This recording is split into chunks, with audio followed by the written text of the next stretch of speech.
Hello, everyone, and welcome to today's event. We are so glad that you could join us today for the Idaho Bit Youth Panel discussion, United for Change, Youth Leaders in Conversation. My name is Alan Kuriakos, and I'm the fundraising coordinator at the Stephen Lewis Foundation.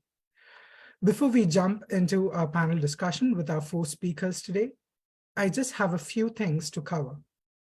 First of all, we welcome you to use the chat today to introduce yourselves and to engage in the conversation. We recommend that you select everyone from the drop-down menu so that everyone in attendance can see your conversations. Since today's event is only 1 hour and we have 4 incredible youth change makers to listen to, we are not going to be doing a separate Q&A section. That said, we do encourage you to submit questions through the Q&A feature during the event, and we will do our best to incorporate those into the conversation. Now, as we get started, I would like to start with our land acknowledgement.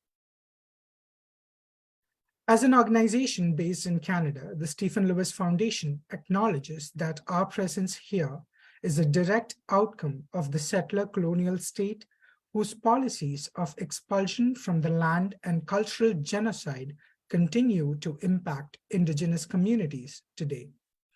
I'm joining the event today from the offices of the Stephen Lewis Foundation, which are located on the traditional territory of many nations, including the Mississaugas of the Credit, the Anishinaabe, the Haudenosaunee, and the Huron-Wendat peoples, and is now home to many diverse First Nations, Inuit, and Métis people. The Stephen Lewis Foundation acknowledges that oppressive and inequitable socio-economic and political systems in Canada continue to perpetuate a legacy of racism, intergenerational trauma, and structural inequality, and that this legacy is directly linked to the disproportionate impact of HIV on Indigenous communities within Canada. We at the Stephen Lewis Foundation are committed to the principles of social justice, equality, and solidarity with our community-led partners as they face the continued effects of colonialism, including the homophobia and transphobia we will be discussing in today's event. Consistent with those values, the SLF is undertaking a journey of ongoing learning, reflection, relationship building, and solidarity with Indigenous communities in Canada. Today's event, United for Change, Youth Leaders in Conversation, is an attempt to explore the perspectives and experiences of the upcoming generation of activists and change makers. This year, on International Day Against Homophobia, Biphobia, and Transphobia, it pains me to say that there is a rise in hatred and violence across the world against the LGBTIQ communities. In Uganda and Kenya, the hatred and discrimination has been at its peak over the past few months, with legislation targeting the LGBTIQ community, with new policies that are dehumanizing and exposing the community to violence. There is an urgent need for safety and need for advocacy for LGBTIQ communities and communities affected by HIV in sub-Saharan Africa and across the world. Today, we listen to our 4 amazing youth speakers who have been striving for the same.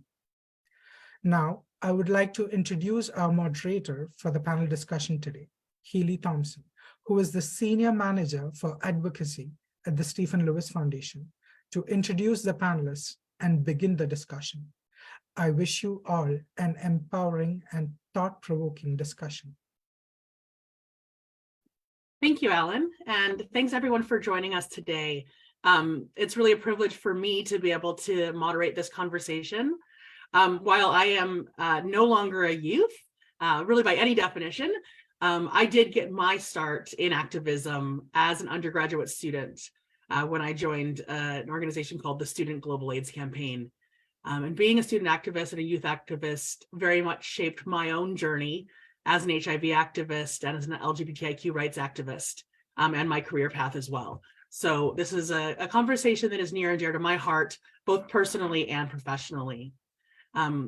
Without further ado, I'll jump into introducing our speakers, and I do invite our speakers to turn your cameras on so that folks can see you as I introduce you. So our first panelist is Elise Rupchan, who's the social media and digital content creator for the It Gets Better Canada organization. As a proud bisexual woman of both Indo and Afro-Caribbean descent, Elise is dedicated to creating a safer and more inclusive world for 2S, LGBTQ+, and racialized minorities. Throughout her career, Elise has sought to use community outreach and accessible education to uplift voices to advocate for change in hopes of creating better conditions for our communities now and in the future. Our next panelist is Shaiman Mohammed Jr., the founder and president of Let's Stop AIDS, Canada's largest youth HIV charity. His activism over the last 18 years saw him recognized at the age of 15 as Canada's top 20 under 20. His response to the global youth and HIV epidemic has made impacts on over 72 countries.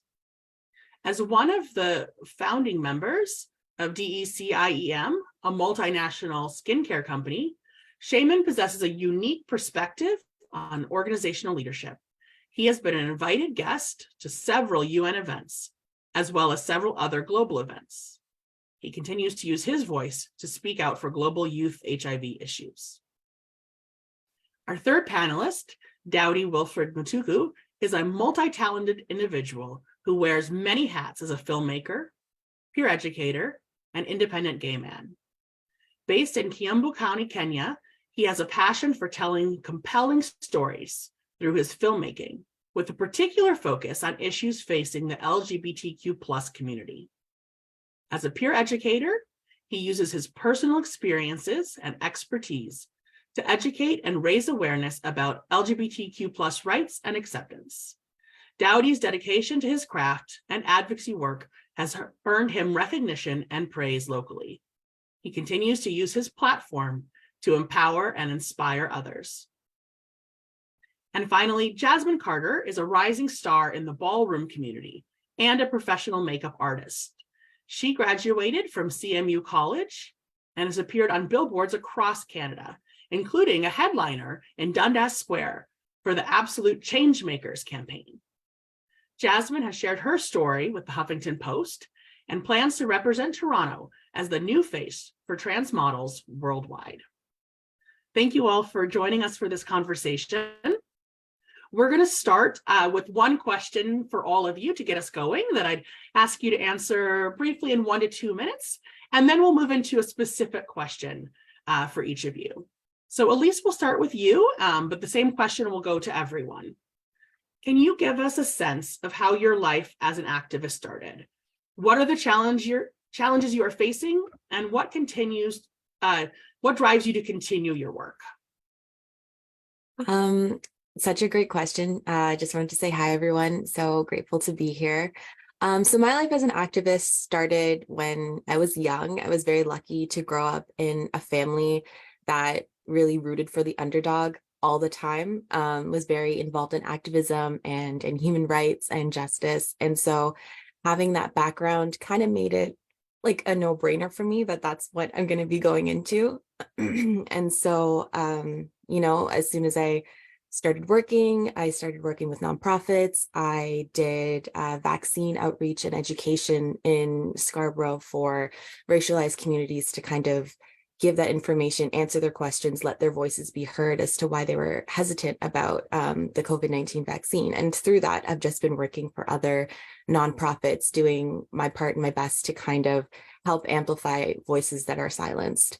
And so currently in Canada and around the world, we're seeing this rise of anti-LGBTQ plus legislations, beliefs, and we can't go back to that. With today being Ida Hobbit at It Gets Better Canada, that is our campaign, that our pride, our future, because we can't go back to a time where people, and especially queer youth, feel afraid to be who they are. So that's really what drives me in my work, to just being able to do my part in amplifying voices, advocating for people that can't advocate for themselves, to let them know that it's okay to be who they are, that they deserve to feel loved, welcomed, accepted, celebrated. So yeah, thank you. It's a great reason to do what you do. Thank you. Shaman, same question to you. What got you started as an activist and what keeps you going? First, hello everyone. I just wanted to first thank you for inviting me and for attending this beautiful session and being able to have this moment, especially today, to discuss and raise more and shed more light. My name is Shaman. I am the founder and president for Let's Stop AIDS. I started Let's Stop AIDS when I was 15. I started it because of the simple, sort of the opposite. There wasn't anyone talking about HIV. I went to a high school where it was very diverse in terms of rich, poor, education levels, stigma. A lot of my friends were getting pregnant, STIs, closeted in terms of their sexuality. I brought the idea up to my principal. They weren't very supportive. They chuckled at me and said, am I trying to start a scam or something? Instead of sitting down and being sort of concerned about that, I decided to get the media involved, and I sort of told them all about it. And this raised a lot of global attention. It went all the way to the National Post, Globe Mail, to Bill Clinton and Bill Gates 2 years later. So really, for me, activism starts on a micro level. It starts from within. It's that moment where you take a step ahead of a line, where you're not afraid to do it, and you sort of, that fight or flight moment where you decide if you're going to go straight, or if you're going to go straight on a line or cross off into your own path. It's sort of an amazing moment because it's intriguing. It's like, I'm going to take that action, and I think that micro leadership action I took back then is still something I have to do every day. And I think that's the message I want to really get across, in terms of we're at a time now where we need to be just as open-minded as I was when I started the organization, but we need to remind other individuals that grassroots leadership and activism starts at home, starts in our communities, starts in where we live, and it can really have the power to have a ripple effect that others can learn to be inspired. Thank you so much for that. I really appreciate so much of that message. And I love the idea that activism starts at a micro level. I think that so often there's these barriers that people believe are there between them. They have to know more. They have to train for longer. They have to study more before they can do anything. I think you have a powerful message that it's not the case. Dowdy, what about you? How did your life as an activist started, and what keeps you going? Okay, Daudi Wilfred in Kenya, and I hope you can hear me. Something that led for me to want to be an activist is things that happening mostly in Kenya, especially with the LGBTQ society. Like we have things like discrimination and violence, like GBV, happening to most of the people in the society. And actually, it happened to me while I was in high school. In high school, I happened to be a victim whereby I had to face a mob from the school who were against on my sexuality, and it really felt bad. I didn't find any good reason for them because I wasn't doing anything in public that was disgusting or anything that was going to hurt anyone, but just because they realize I'm queer, they just had to stand against me, and I felt bad. So with growing up with that kind of experience, I had to stand for others also. And I felt like I should make them feel at home and make them feel comfortable. That's when my life as an activist started. And the thing that has been keeping me to go on is, especially this thing hasn't stopped. So because it hasn't stopped, it gives me courage to still continue pushing through and pushing through. I know there are a lot of risk and a lot of challenges, or a lot of things that make me nervous, or they might make me feel worried about being an activist, especially in Kenya. But they don't stop me because this is something I've experienced and I don't want anyone to experience. Yeah, I guess that's all. Thank you. Thank you for that. And thank you for sharing your story with us. And I think that that connection between you started by needing to stand up for yourself, and it's become standing up for others as well that keeps you going. I think that's a great thing to help shape our conversation today.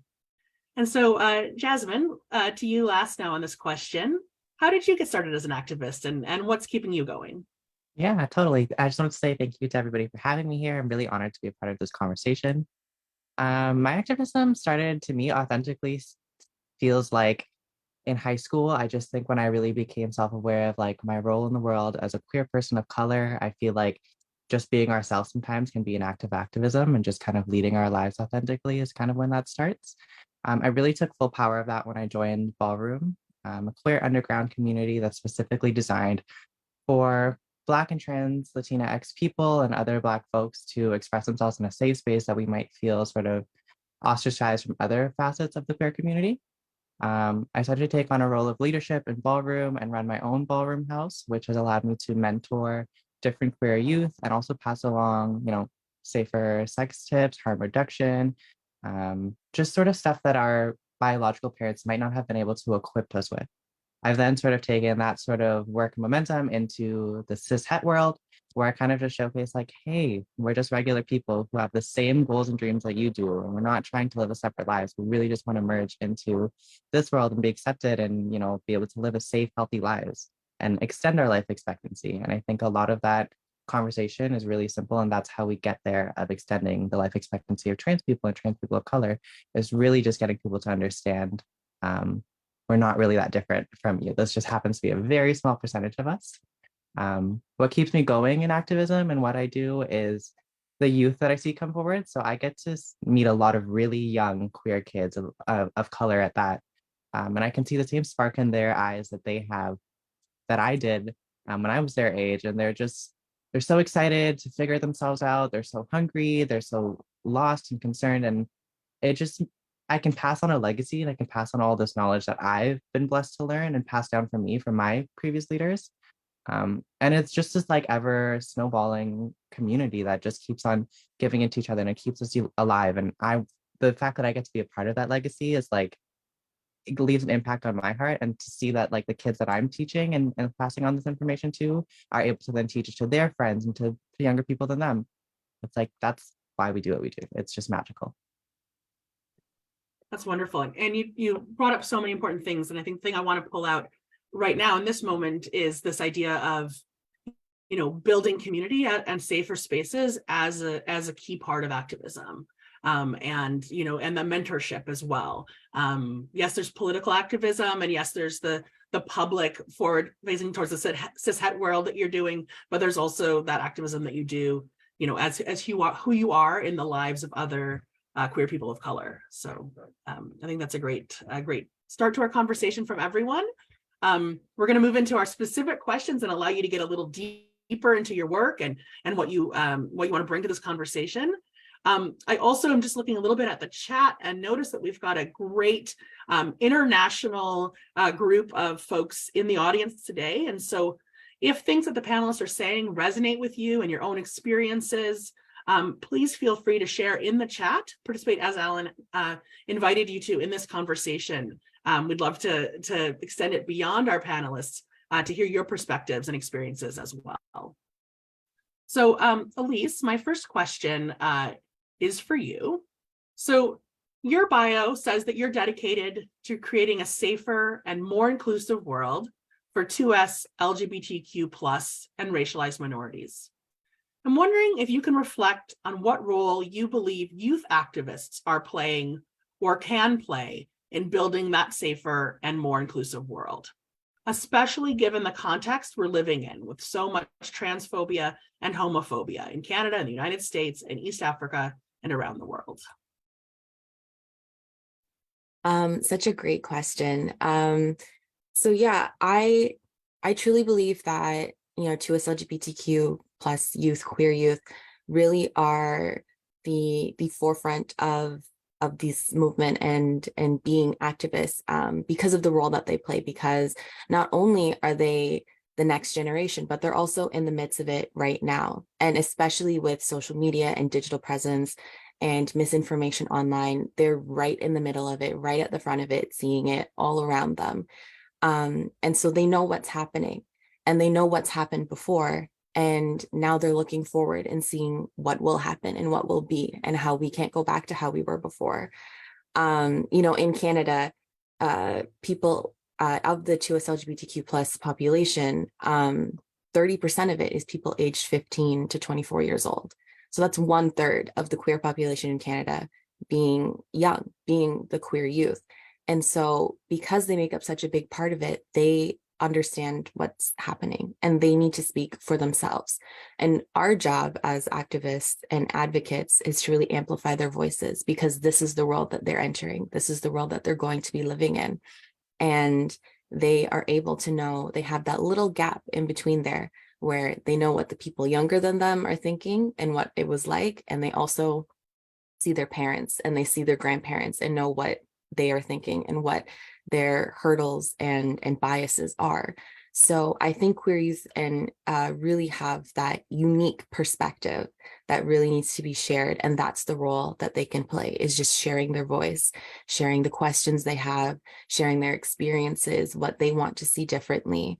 Because I think with everything happening right now, we're hearing a lot from people who don't know what they're talking about. And we're hearing a lot from legislators, politicians, people with their podcasts and doing whatever they want on social media, spreading all of this fake information about things that they don't fully understand. And so it's so important to just listen to the actual queer youth, listen to these kids, because they know what's happening. They know what's happening with their bodies. They can make these decisions, and we should be amplifying their voices. And that's really one of the most impactful ways that they can do their activism. Thank you. That's such a rich contribution. And I think so often when folks talk about youth, they're only focused on who youth will become someday and not on the expertise that youth bring from their own lived experiences and from their engagement in community and in the world and their investment in the world for themselves and others. And I think that your focus on, the expertise that youth bring and the importance of listening to their voices, not because there's some demographic that's, we need to get voting, or not because there's some demographic that we want to buy a product, but because they have expertise to offer and to shape our world for better. I love it. Thank you for that. And I think it leads us really well also into our question for Shemin. So not only did you get started in activism as a young person, but you continue to run an organization that is focused on youth leadership and involvement. Why do you think youth voices are important in HIV and/or LGBTIQ activism? And how can more youth find their voices in these movements? Thank you. I think it's really important to start with just the basis of like the mutual respect for leadership. I think it's time and time again that as the older you get, you see that young people's voices quickly become like, oh, you're not experienced enough. Oh, you may not have enough knowledge about this matter. When I was living at your age, that didn't exist, so it shouldn't be an issue now. And I feel like this type of dismissive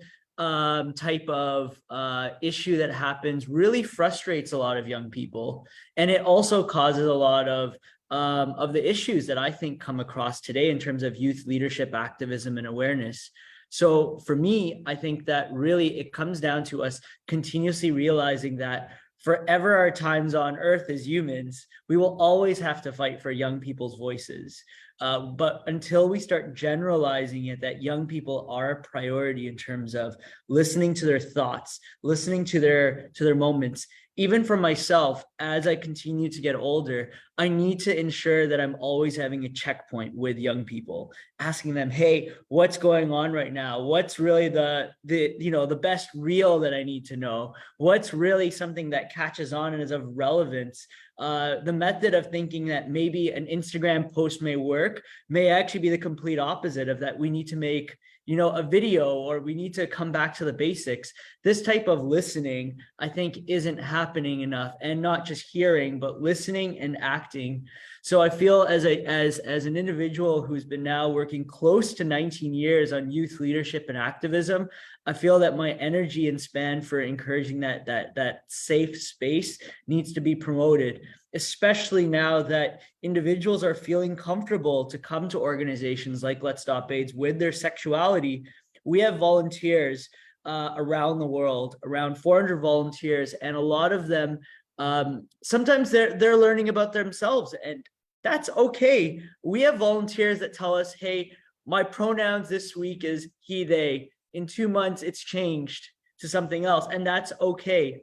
That is a safe space where there isn't judgment. It's a judgment-free space that you could actually say just about how I have said to many individuals, hey, I didn't know that's how certain medications work, or this is that there are right and wrong ways to use an insertive condom, that there are methods of things. And I think that type of humility, especially as you get older in the leadership of working with young people, is really important, that they could see as you become an activism, whether you're young or older, that you do make mistakes and you're open to learning. I think that makes a safe community of an environment. In terms of respecting about LGBT community, and especially to address biphobia, transphobia, and homophobia, Let's Stop AIDS has been very consistent in making sure that young people, specifically for whatever their sexuality is understood and respected. There's a code, and that code really is to let individuals who come there let their skills reflect, and sort of let their general sexuality and being as an individual actually flourish. If someone feels comfortable in the space they are, they contribute more and love the place they work and the environment they're in. So why can't we just create an environment where people feel like they enjoy to be there? It just creates a less toxic environment. And I know I'm simplifying it, but it really starts from the community.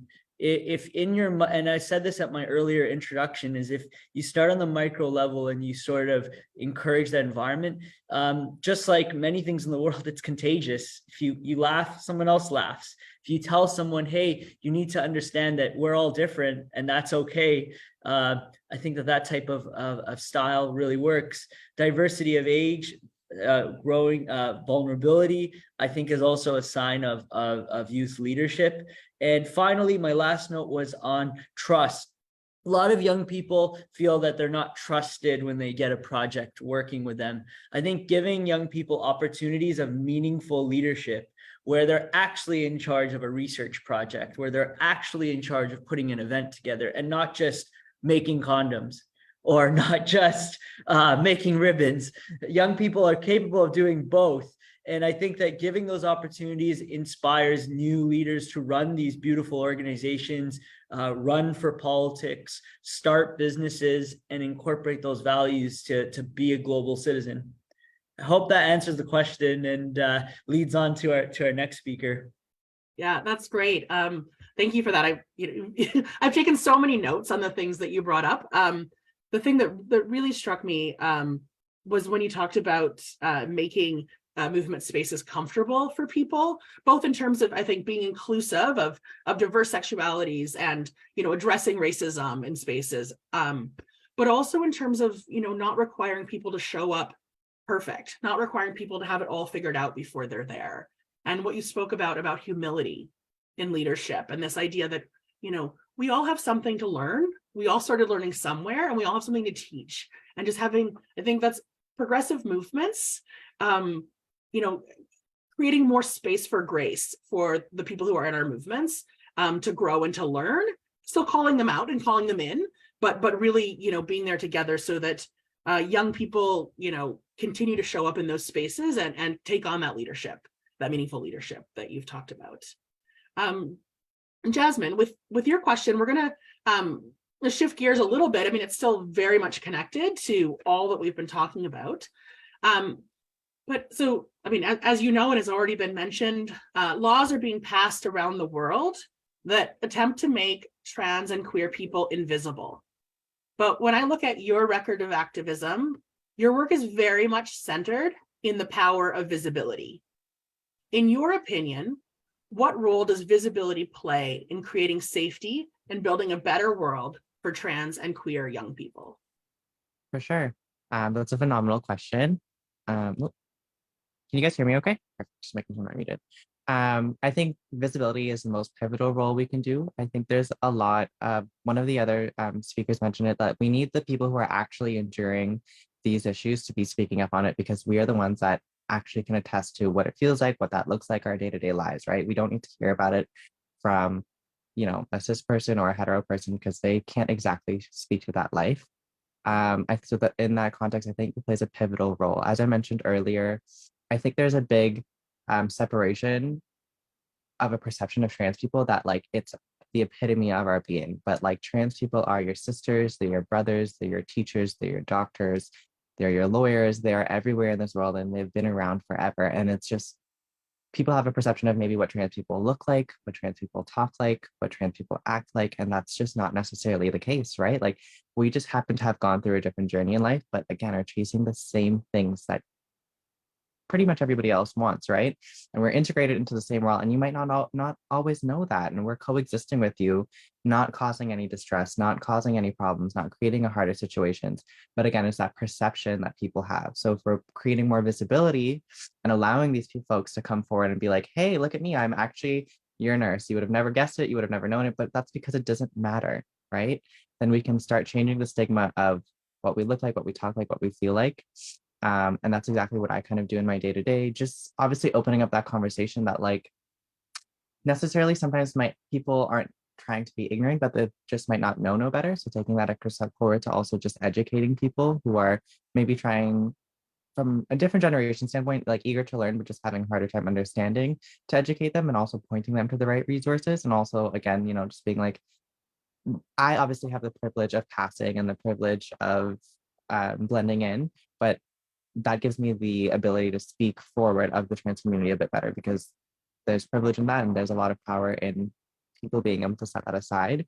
So being like, yes, somebody like me is trans and can coexist and so forth, but people who are maybe a bit fresher in their transition and just restarting are also just as deserving of that love and that acceptance and that safety and that, you know, deserving of their dreams and achievements. And we also have to give people like that a platform as well to speak forward, right? We can't isolate them just because they might be early on in their transition as well, or make them feel ostracized. And I think that those types of visibility is also extremely important to what we're doing right now, because again, a lot of the times I feel like in the media and the press, that's specifically the group that they're targeting and trying to isolate from us. But we are all of the same spectrum, of the same community, and all on the same journey, right? So like whether you're at the beginning of a transition or towards maybe what you feel might be your end of a transition.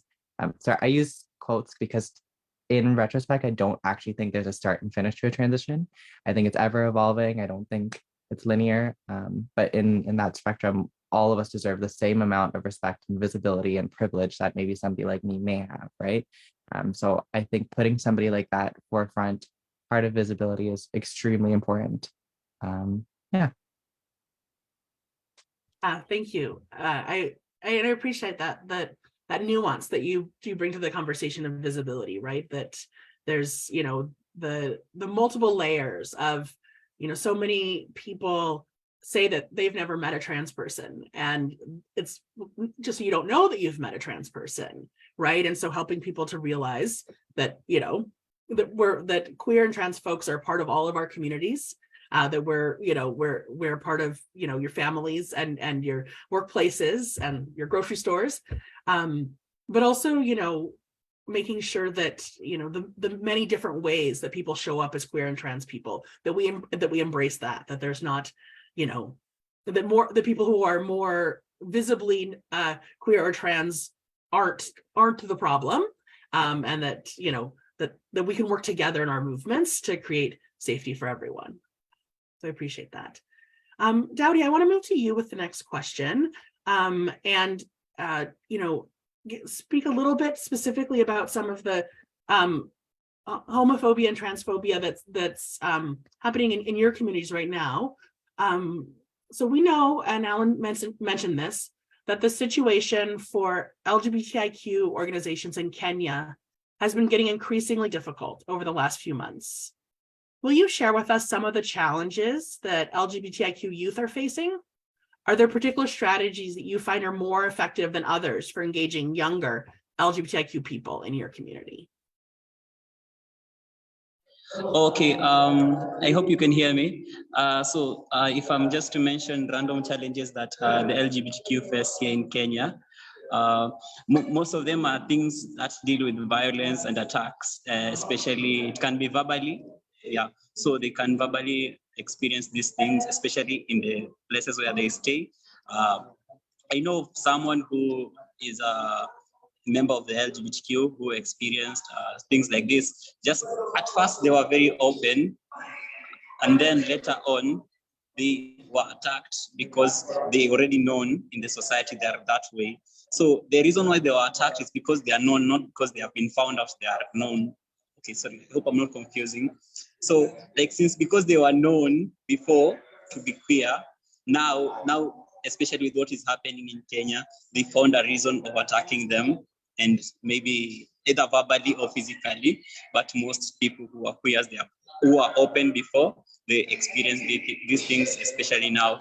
And we can also see churches and communities around the queer societies, they become against the queers.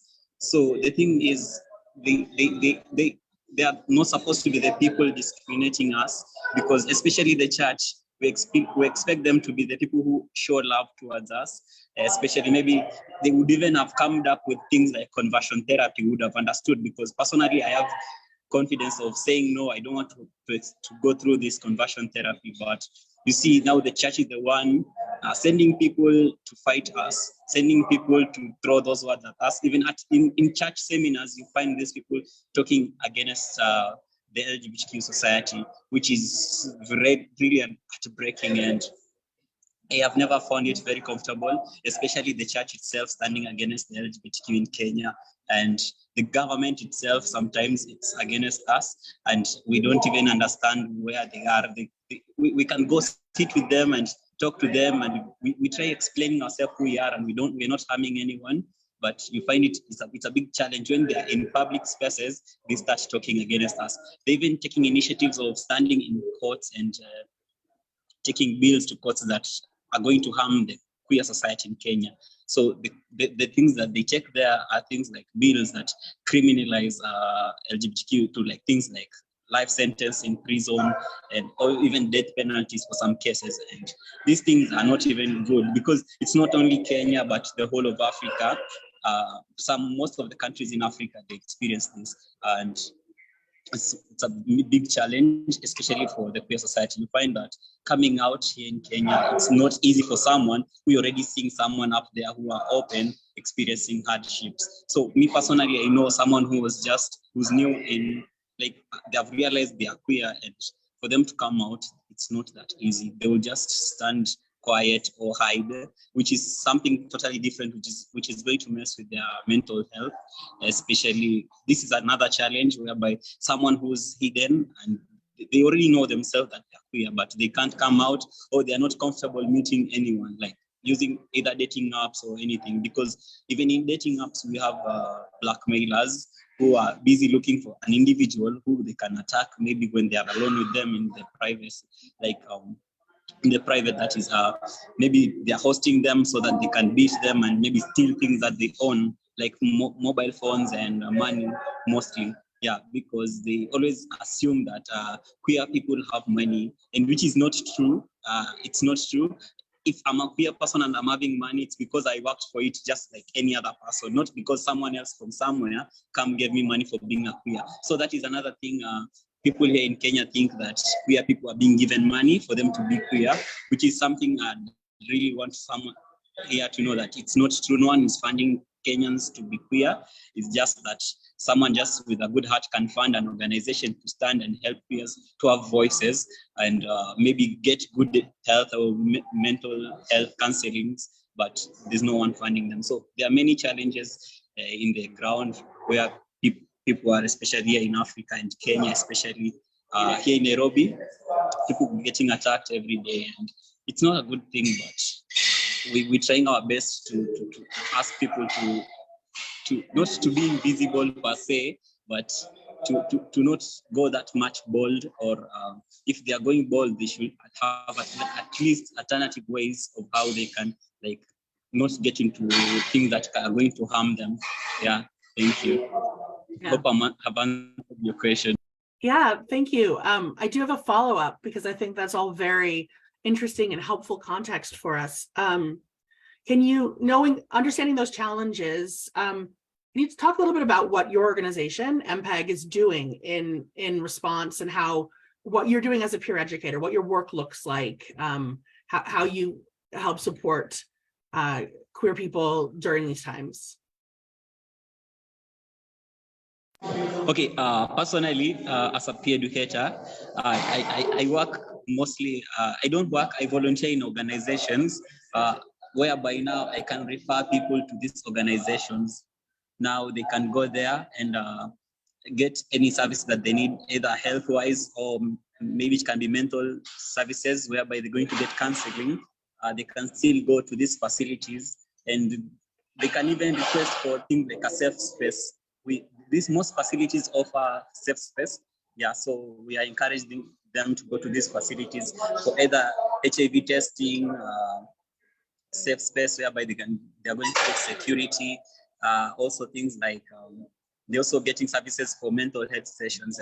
Personally, me, I mostly refer them to this place. I get a lot of numbers.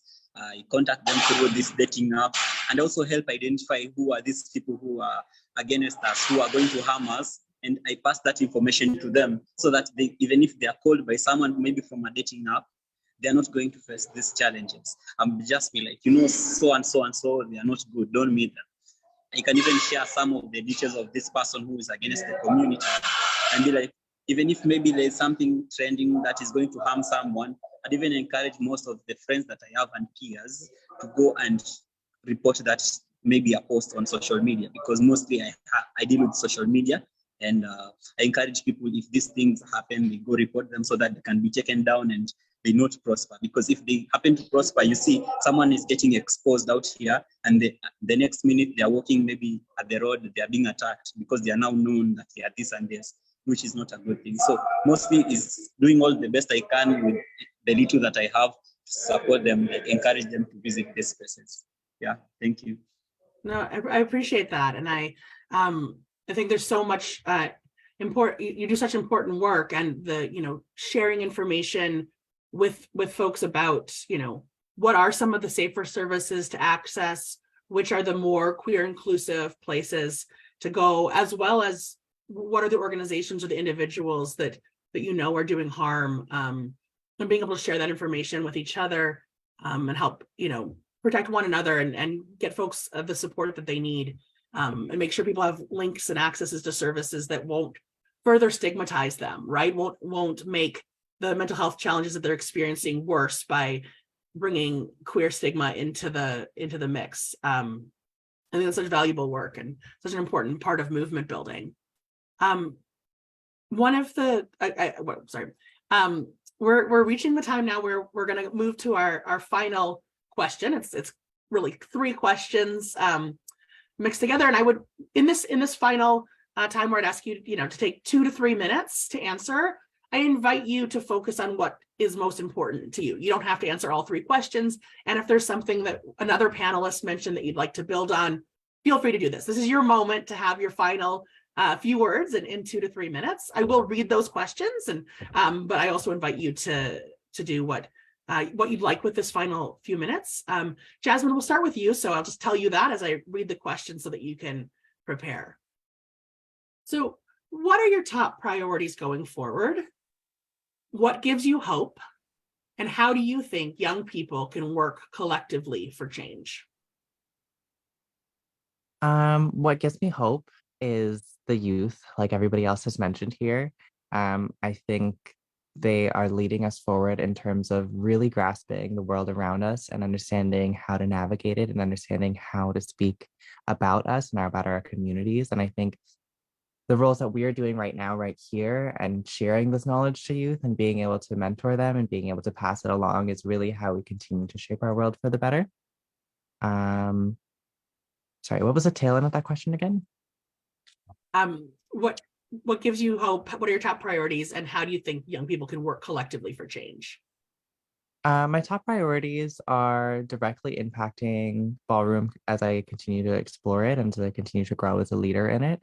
I want to continue directly impacting trans youth of color and creating resources for them, whether that be getting HRT, name changes, community, mentorship, whatever I can do to make this process easier for someone like me. My second top priority is creating visibility in the cishet world. Like I said, I come from a really privileged place of passing, which allows me to be in a lot of rooms and doors that I can change the minds of people who are in positions of power. So whether that means, changing the stigma about us or redistributing funds where I get the chance to be like, that could actually go here and come back into this community and filter us out. That's a really big part of what I enjoy that I do, is being able to give back as much as I can to this community that has allowed me to blossom in. And also just creating more harm reduction resources as well. I think with a lot of queer youth that I come across, I learned that there's a lot of lack of sexual health knowledge that these young kids are coming in, because again, like I mentioned, if anybody here has an immigrant parent, you know that they had one job, and it was to bring you to this country and keep you alive and put you a roof over their head. So we can't always hold them to knowing everything about what it means to raise a queer kid. And a lot of the time, sexual health is actually lost in that. So when we find community and we find people that look like us and can relate to us, it's really important that we pass along also that type of stuff. So creating harm reduction resources when it comes to safer sex, and really explaining, what we could be at risk for and how to prevent those things, and just reducing the stigma of HIV. That's also a really big part of what we do in Ballroom as well. A lot of my friends are non-for-profits. It's a big part of my day-to-day life, and continuing to reduce that harm, that stigma around HIV. And sorry, the last question was, how do the youth, one more time, to the last tail end of that question. How can young people work collectively for change? Yeah, that's a phenomenal question. I think through social media is like our best platform. It comes to us easiest. It's in our palm of our hands. We use it every single day. We use it to interact with each other. I think it's a great start to getting the word out there for any organizations that a youth might be putting together or that a youth might be involved with. That's how we get the word out for different balls and stuff that we come together. I think also finding a sector of a community that really resonates with you, right? And building that sort of foundation of like a group of friends or a group of what we call chosen family, and really empowers you to do something that's bigger than yourself. And that's kind of what I foster with the kids that I do, is that like, there's going to be another Jasmine Carter, there's going to be another you. How do we create a legacy of us that leaves an impact on this earth that actually changes the lives of somebody younger than you? So whatever that you were struggling through can actually be easier for the next person, right? And then all starts by creating some form of a foundation within each other. And we can do that by reaching out on social media. We can do that by creating allyship on social media. We can do that by sharing each other's posts and mentioning like, hey, like so-and-so is throwing this event or is maybe hosting this community group. For anyone who's interested in any of that stuff, you can always check out the TKBA Toronto Kiki Ballroom Alliance Instagram or the tkba.ca if you're interested in anything ballroom related or coming out to any of the harm reduction workshops that we're doing. There is a Class of 23 workshop this Thursday where we're doing a really big harm reduction where we talk about stigmas of HIV, STDs, and then we also run into one of a legendary person in ballroom who will be teaching a Vogue workshop as well. It's absolutely free. If you come to the HIV workshop beforehand, it's absolutely free. And it's a great way to find community. It's a great way to find tons and tons and tons of queer youth of color. If anybody wants to inquire more about that, please reach out to me personally on my social media and I can direct you towards that. Thanks so much, Jasmine, for all of that. I wrote down, how do you create a legacy of you that leaves the world a better place? I like that a lot. Mm-hmm. Shemin, I'm going to turn to you now for your kind of final thoughts and what you'd leave us with around top priorities, what gives you hope, and how young people can collectively create change. Sure. Definitely what gives me hope for sure is that there is no shortage of young people who want to contribute their time and their skill. There's a lot of stigma that comes to funders and individuals who have aged out of the youth spectrum of working with young people. And they say young people just don't want to get involved. They just want to stay at home, video games, whatever. But when you actually dig deeper, there's a lot of young people that actually want to contribute in many meaningful ways. And it all boils down to what I said earlier, is that there just isn't a lot of meaningful opportunities readily available. Young people want to work. Young people want to contribute to their communities. We are humans at the end of the day, young or old, and we want to be in a space that we feel loved and that we're contributing, whether it's small or large. It's why we care for our nuclear families, just like we want to care for our communities. It's the same reason. And what are my top priorities are to ensure that there is equity and involvement of young people who are feeling marginalized. Specifically as someone who is working in the HIV/AIDS space, there is a lot of tokenism that goes on with young people who are living with HIV, and I'm really learning and working to make sure there's meaningful involvement and engagement of people living with HIV, that it really isn't just placed there because it meets a quota or it meets a status. I also learned that from people who are living with HIV or from marginalized groups, that they don't want more power than others. They want to just be at the table.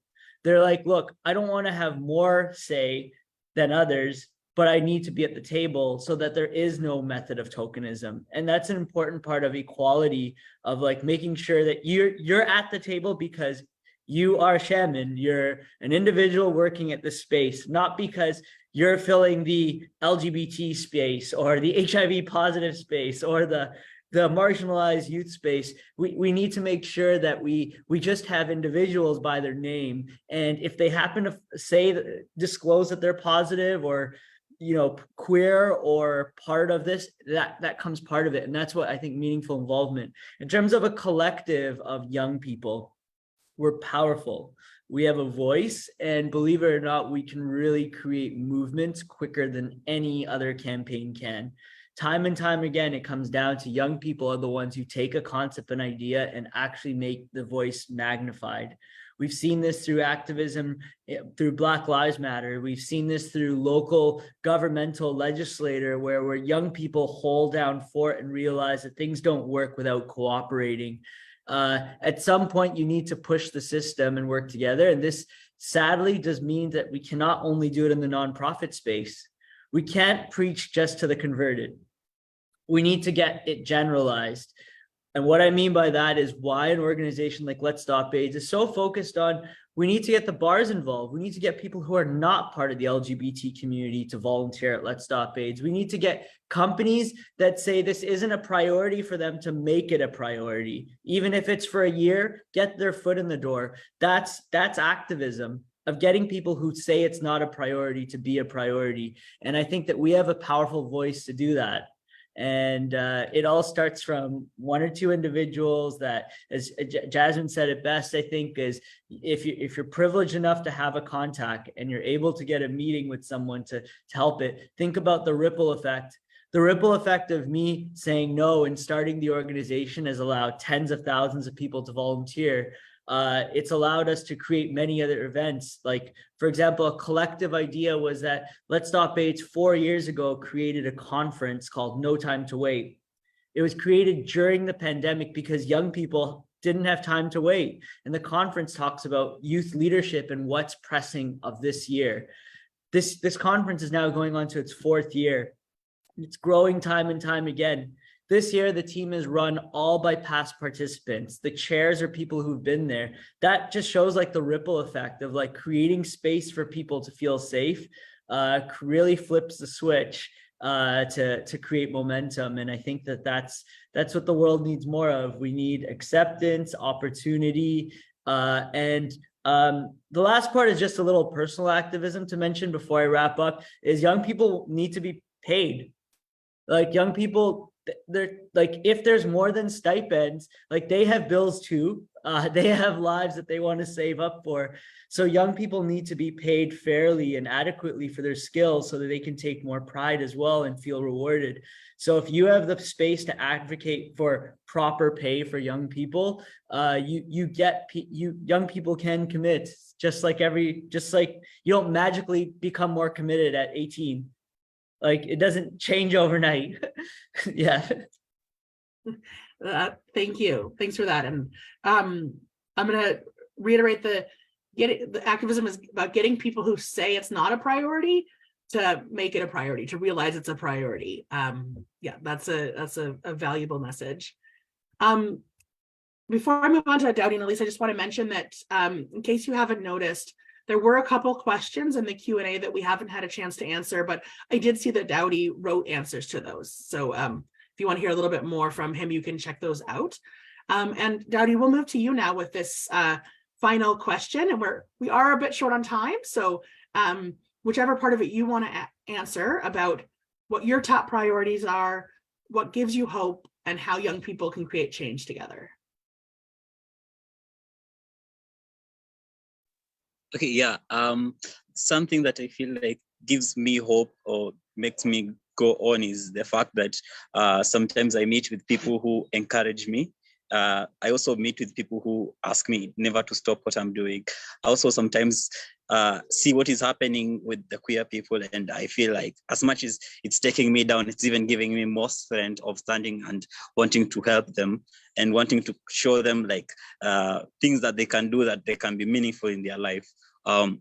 That can help them as much as we have these things happening, they can be empowered, maybe economically, they can be empowered with education and a lot of things. And they can even have stable mental health, whereby they can be able to address things without fear, without worries or anxieties. These are the things that giving me hope. Especially I keep on meeting people who are like me every time in the organizations out here on dating apps and every kind of thing. I can even be in a dating app, not just I'm looking for someone to date, but I'm looking for someone I can talk to, I can share some knowledge with, or they can share me what they're going through, or they can give me word of advice too, because I also need to learn from them. The other question you had asked, Ivia, was sorry, if I can remember, you had asked something, sorry.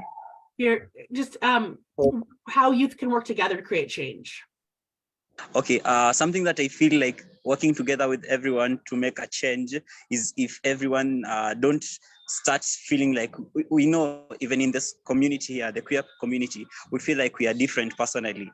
So if I see someone who's a transgender and I'm gay, I would be like, wow, you're so different with me, I can't hang out with you. If that kind of difference can be cut away, I think we can have a community whereby we have unity. We can stand, and I can stand, help a fellow transgender, I can stand and even not fear saying that, no, this is someone that I love and you don't need to hurt them. It's something that needs just to start with us, the queer society in Kenya, in any country in Africa, because if we don't stand for ourselves, or we don't have that unity, it leads to things like this discrimination. Because I might even be caught by some queer people and be like, you know, I haven't cross-dressed, why should you arrest me? Because we even having policemen who are against us, and they can even harass you as much as maybe they can't even take you anywhere, because they even know such kind of cases, when they reach to the court, they are complicated and they don't want to stand in the court. So they only harass you, they take you to places that you feel so traumatized, like it can be in the jail, and they don't even take you to the court, and they see just how they can benefit from you, either maybe get money from you. But I feel like if we can stand for each other, it's something that can really support us. It can even make us grow. Yeah, thank you. Thank you. And you actually brought us back to the theme for this Idaho bit, which is united in diversity. And I love the way you've spoken to the importance of that. And Elise, you're going to get the final word from the panelists before we turn it back over to Alan to wrap us up. I know we've reached the top of the hour. If folks can stay with us for 5 minutes more, we'd love to just wrap this up with you. So Elise, question to you: what gives you hope? What are your top priorities, and how can we work together for change? Yeah, I'll try to keep it short because I know we're pressed for time. So I'll just answer the last question. How do you think that, young people can work collectively for change?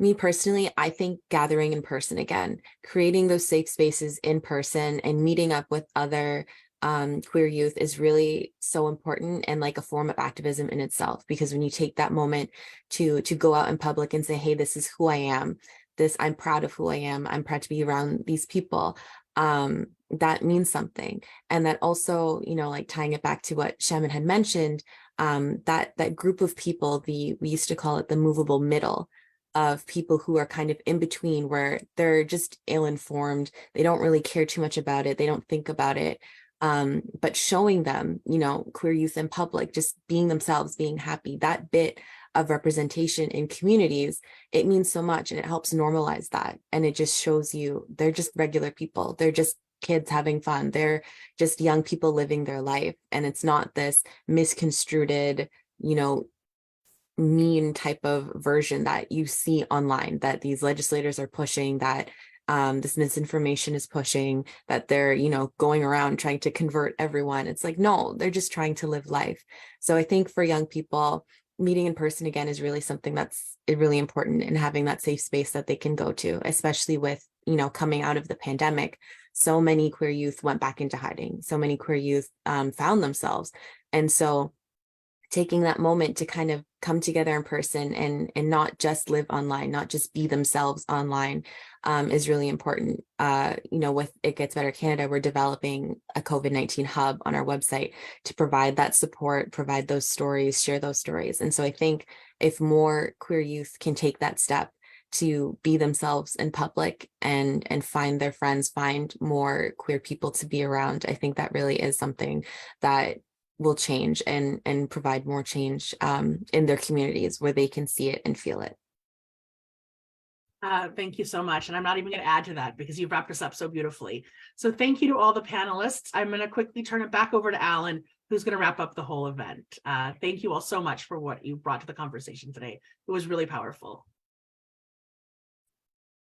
Thank you, Healy. Thank you to all the panelists and Healy for giving us that wonderful discussion. I could not have thought of a more engaging and rich discussion to observe Idaho Bit this year. Your words and stories have inspired me and rekindled the spirit of advocacy and activism. All four of you have shared with us the essence, need, and power of youth activism. The Stephen Lewis Foundation celebrates its 20 years anniversary of working with community-led organizations this year. We thank you for your unwavering and continued support. We have been awarded with the Charity of Choice title this year by Pride Toronto, and we like you to be a part of it. If you are interested in volunteering with us, feel free to drop us an email or sign up on Charity Village by searching for the Stephen Lewis Foundation. You can also find the link for volunteer sign up in the chat. Thank you and have a wonderful day.